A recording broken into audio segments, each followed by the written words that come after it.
I think, Dad, when you look at Prisk and you look at Vicente, this is going to be a real test of Chris Davis's mettle now, because he's going to have to make some tactical changes to get the best out of the players he has.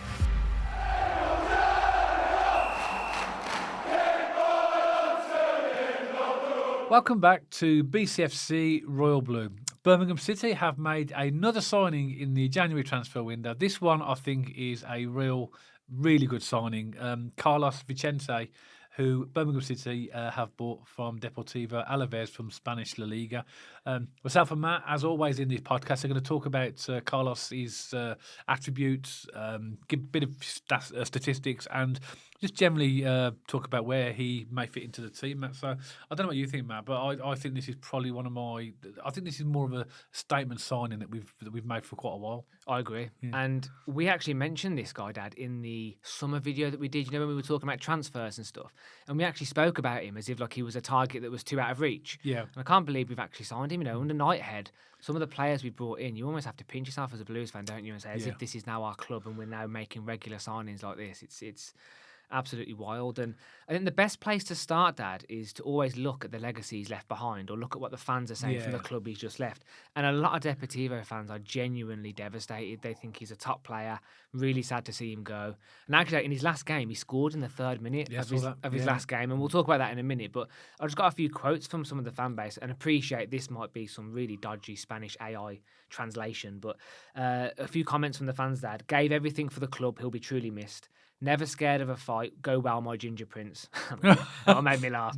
And should transition nicely into English football with the Championship, as he is at his best during high tempo. So that last comment really encouraged me, but it's always good to hear from the fan base he left. And the general consensus, Dad, is that Deportivo fans are gutted that he's left. Yeah, that's what I understand as well. He's a proper good player.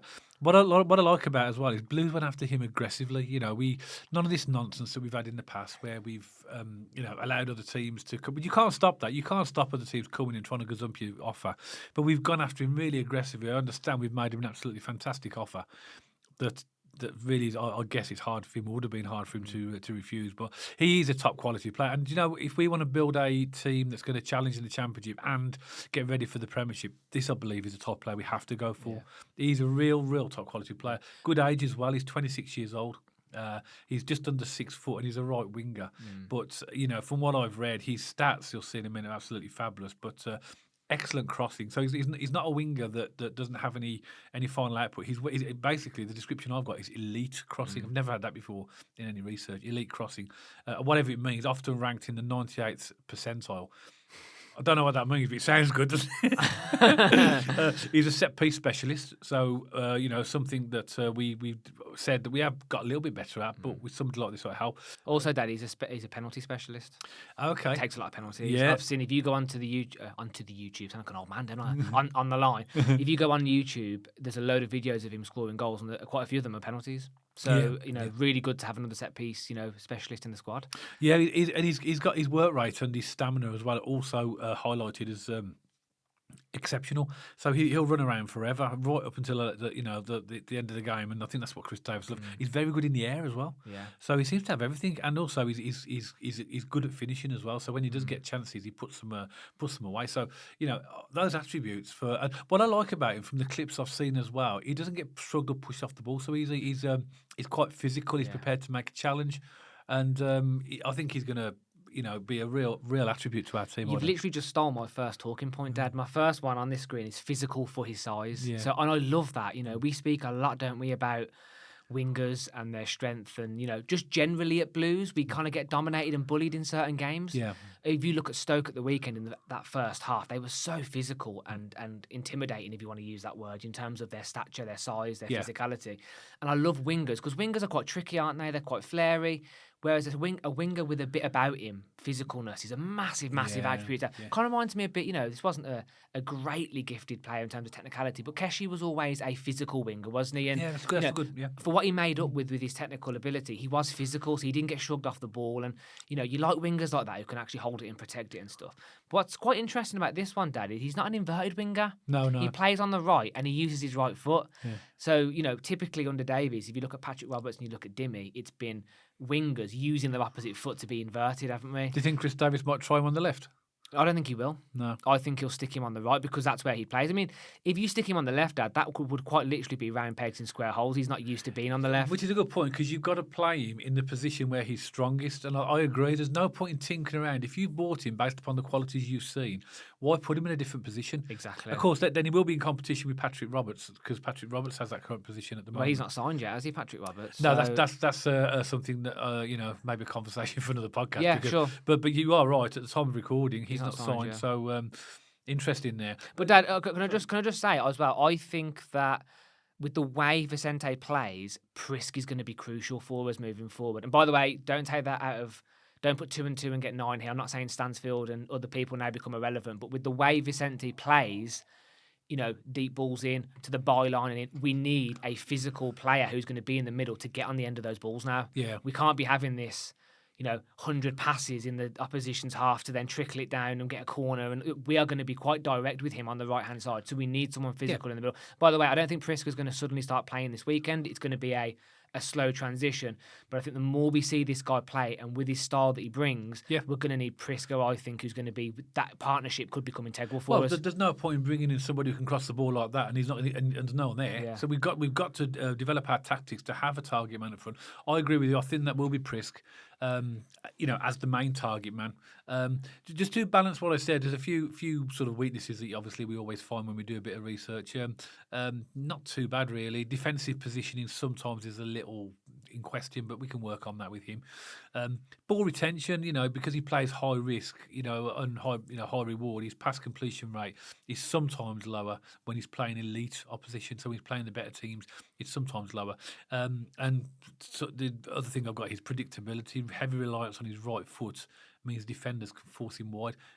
Now, obviously, as you know, Chris Davis likes to play those inverted wingers. If he's going to be a right winger, it's obvious what he's going to do, isn't it? But he does like to drift inside. And if you look at the goal he scored in the last game, what happened was, and if you think when Laird's fully fit, and Laird basically has a licence to be another forward winger, doesn't he? License to kill, yeah. What Vicente will do then, because he's quite smart, he will move in field. And what happened at Deportivo is the right winger or the right back had gone so high up, he'd gone inside, and the ball came across, and he swiped it across the keeper. It was a good goal, but it showed his intelligence to move inwards if someone else took that position temporarily while like a Laird or an Iwata was high up the pitch. So that's quite exciting as well, that he has the initiative and the common sense to know when to drift in and when to stay out wide and all these things. But what I think he's going to excel at, and the research proves this as well, that is his biggest strength is when he has space to run into. So again, if you look at the goals he scored and the assists that he creates, often he lingers on the last defender and gets played through out wide, and then it's when he's running into that pocket of space, a bit like Stansfield. He thrives when he can run onto a ball. Yeah. And I think that's going to make him a real big asset as well. Because if you think about Patrick Roberts and Dimmy, they're fantastic players, but they're a slightly different profile of winger. Slightly. In that they're tricky, they're inverted, they'll come in, they'll beat their man, they'll shoot on their stronger foot. This guy's going to be a bit more on the shoulder, in the pockets, in the space, lots of pace, and then getting the balls in. Maybe a bit more of a byline winger. Yeah. Let's say, a bit more old-fashioned. But he can do both, which is really interesting. That's going to require a slight adjustment in our play as well, because we're going to need to provide those balls over for him, rather than try and sort of, pass through. Yeah. Pounding the rock, as Chris Davis refers to. Sometimes with players like him, we're going to need to find the space that he's running into. I think, Dad, when you look at Prisk and you look at Vicente, this is going to be a real test of Chris Davis's mettle now, because he's going to have to make some tactical changes to get the best out of the players he have. Craig Gardner and Tom Wagner ain't going to hang about for 7 million purchases to utilise the best out of them. So I'm not saying that as a negative. I'm saying that as let's see what Chris Davis is made of now, because he's going to have to make adjustments to get the best out of these players. No, I think you're right, and that's the thing. When you buy certain players to do and fulfil certain roles, you have to play to the player's strength, not try to shoehorn him into the system that the club's already playing. Exactly. And otherwise, what's the point in buying them? What's the point in buying players with a bit of something different if you're not going to utilise them? Just a few stats, Matt, because you know all the stats. He's predominantly played as a right winger in his career. Well, his transfer history, as you know, he paid the transfer fee that was paid. It was a team called Racing Ferrol, which is another Spanish team. I think they're a La Liga 2 team, maybe, but they're not La Liga in the main La Liga. He sold them to Alaves in 2024, so he's been with them 1st of January, so £600,000. What a bargain they got with him. Wow. He was at a free transfer to them, to Rio Ferral from Calahorra.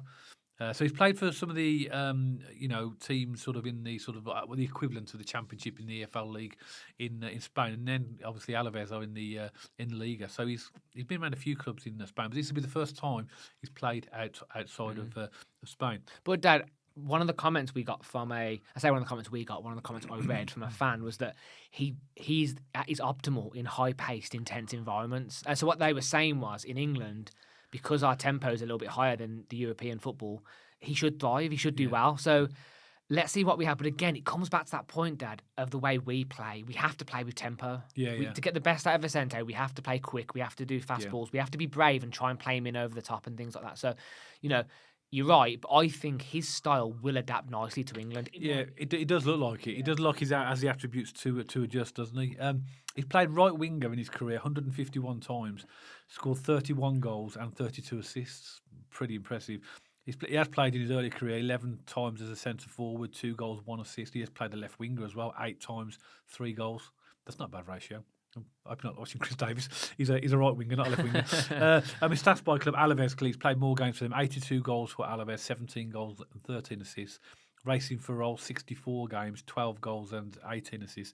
Calahorra, 38 games, 11 goals, 4 assists. He scored goals and assists in every single team he's been in. He's got good experience in La Liga. When I looked at his stats like this season, so he's played 21 games in this current La Liga season for Deportivo Alaves. He's been the starting 11 times, substituted in 10. But if you look at his game time, surprisingly low, and I don't know what that's for. I can see there are lots of 90s on there, but there are quite a few 45s and 57s. So whether he's being brought on as a sub or taken, which I imagine maybe is an impact sub, but in the last 3 games, he's played against Villarreal, Atletico Madrid and Real Betis. He's played virtually the whole games. He did score against Real Betis. That guy you talked about was his last game. He scored a goal against Real Madrid in December. They lost that game 2-1. And he scored against Elche. They won that game 3-1. Scored against Seville and he scored against Atletico Madrid as well. So he's got a good pedigree, and I think that the game time there, I reckon with that league, they're probably bringing on what they think is an impact sub at certain times. But he has got a lot of game time in La Liga, so that's pretty. So basically, he comes, I think, ready to go. Yeah, hopefully. Because, there's always a transition with English football, and when you have to then get their fitness up on top of that, it's a double transition, isn't it? Yeah. So, I like players that can hit the ground running, and it sounds like this guy's got it. So, you know what, Dad? I agree with you with what you said in the first sentence, I think it was, or one of the first ones, that this is kind of like a marquee level signing. And if we can expect players to come in of this caliber regularly, supporting Blues is going to be kind of like watching Game of Thrones. Don't get attached to your favourite characters because they're going to get killed off. Yeah. Seriously, I think it's killed off. It's in a big extreme. As in, they're going to go. Substituted. No, as in, like, seriously, because, we all like Clara, we all like Paik, we all like Stansfield and stuff. Seriously, if we're going to sign players to this calibre, I think over the next 2 years, you'll be surprised about who comes in and who goes out, because we're going to keep raising that bar in every position across the pitch. So, I'm happy with this, Dad. I think this is a marquee signing, thrilled with it, and can't wait to see what he's got. And he's chosen us over Ajax as well. I don't know how much legs that had. I've been hearing that was actually... Social media's up in the air, isn't it? I've been hearing actually they didn't actually have much interest, but who knows? But I heard the same, Dad. So the fact that Ajax are even rumoured in the conversation is encouraging. So, I'll take it. Yeah, and, we've talked as well about our financial power and how we haven't really utilised that yet because the money from all these partnerships, sponsorships and all the other stuff hasn't really filtered through from revenue.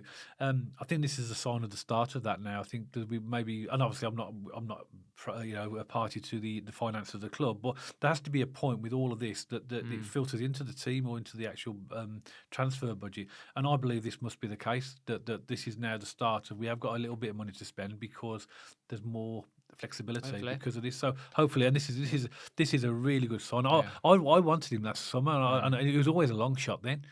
We didn't really, but to get him is absolutely fabulous. So good signing. My final thoughts, Dad, is this has been a fantastic January transfer window. If we can get a left-footed centre half and maybe a number 10, I think that'd be the cherry on the top, and fire up the promotion bus. I jest, but I think they left the engine running after the League One campaign.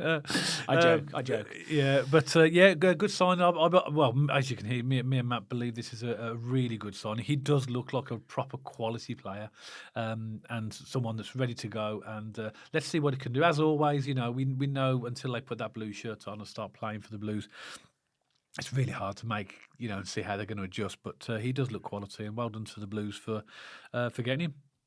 So that's it for this podcast. Hope you enjoyed it. Myself and Matt always value your comments and opinions. So if you've got any comments about Carlos Vicente, what you think about the transfer, add a comment below and let us know what you think. If you did like this podcast, then don't forget to give us a thumbs up. And if you haven't checked us out on our social media channels already, pop along to our X page and our Instagram page. And if you like to watch or listen to your podcasts on Spotify, you'll find us on there as well. And you'll see the handles appearing on the screen for all these channels right now. If you haven't subscribed to the channel already and you'd like to, hit that big red subscribe button, and if you hit that little bell icon next to the subscribe button, you'll get a notification every time myself and Matt put out a new podcast. So that's it for this one, and myself and Matt will see you on the next one, all about Birmingham City.